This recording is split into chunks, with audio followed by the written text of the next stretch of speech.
So let's bring in a couple of members of Congress right now. We have Marcy Kaptur, Democrat of Ohio, and we also have Marilyn Musgrave, a Republican from Colorado. Can you both hear me? It's good to have you this morning. We can hear you. Yes. All right, so let's begin with what this vote could mean.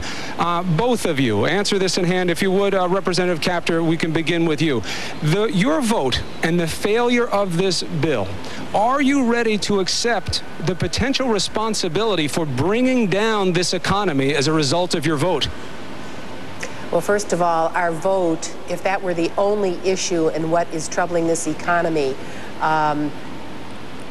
we couldn't possibly bring it down.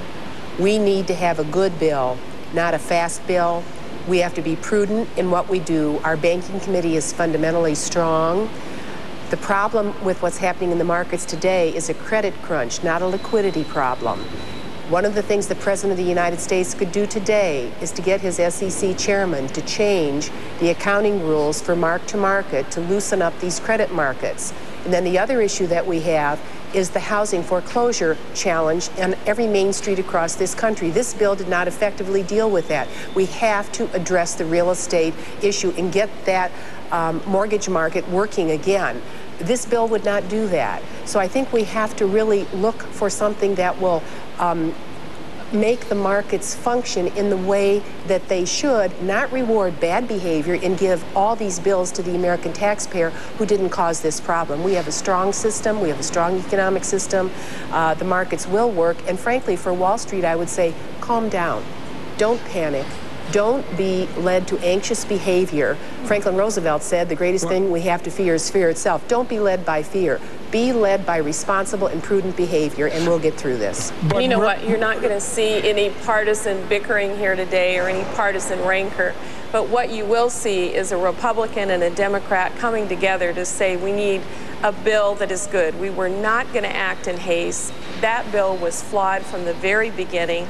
I was out opposing it before all the thousands of calls started coming into my office overwhelmingly opposing it. But you know what? We know that inaction is not the answer. And we're coming back to work on Thursday. Right, but Representative, inaction has been the answer because you didn't pass this bill. If you talk to people in the markets, we didn't pass they say you see what happens. Bill. But you see what happens yesterday. We not only answer to Wall Street, we answer to Main Street. Absolutely, but what about Main Street's interests? What about Main Street's interest, Representative? You saw yesterday, 50% of Americans hold stocks. You lost $1.2 trillion in value. That's more than the bailout amount one single day. You have to know that the credit markets affect people at home, their credit cards, their auto loans. What we're doing is we're coming back on Thursday, and we're coming to work and craft a good bill. Marcy and I are in a working group together. We're trying to come up with the very best solution for this country, and the responsibility that we feel is to pass a good bill. What does that mean exactly? We didn't get into this mess in 72 hours. We're not going to get out of it in 72 hours. Right, but can you tell me more about what makes it a good bill?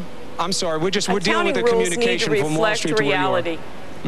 Let me just say that now you're very anxious. I can hear your voice there. For the sake of the country and even the sake of the markets, I think you should operate prudently and with a little bit of calm in your voice today. What we want to do is be responsible, not just for what happens on Wall Street, but for what happens to the American taxpayer generations hence. Yes.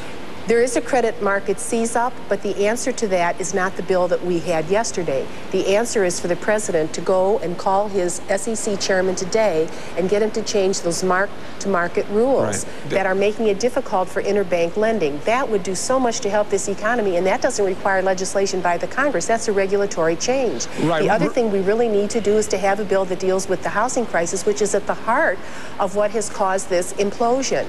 And we need those workouts. We don't need to hemorrhage anymore on Main Street. This bill did not do that. We're working together to try to do a bill that meets the needs of America. Now will be the best thing we can do for Wall Street. Right, and of course both of you understand that any anxiety here is because of the interests of people on Main Street and wanting to make sure they don't get caught up in politics. So the question to you two is, what are you going to put in this bill that will make it what you keep calling a good bill? Do you have a solution?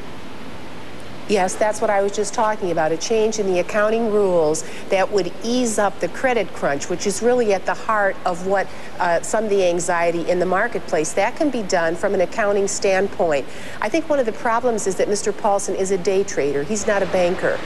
And there's a different psychology that operates on Wall Street. We need to use the regular tools we have through the Federal Deposit Insurance Corporation, which really has been employed if you look at some of the resolutions that have been occurring.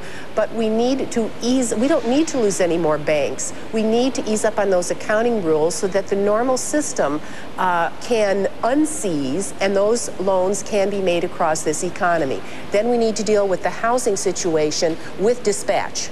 And this bill did neither yesterday. So we're going to work together here. We're going to try to inject some reason into this debate. We are. And not be railroaded because someone who spent his life on Wall Street wants to become master of the universe and have the American people give him $700 billion over their treasury. The concerns is certainly there. I appreciate you two coming on to make sure that everybody knows that you're addressing their concerns at home, because at the end of the day, that's what we're all worried about. So thank you to both of you for being with us this morning. We'll be working together. Thank you very much. Thank you. All right. Good luck to you. Robin?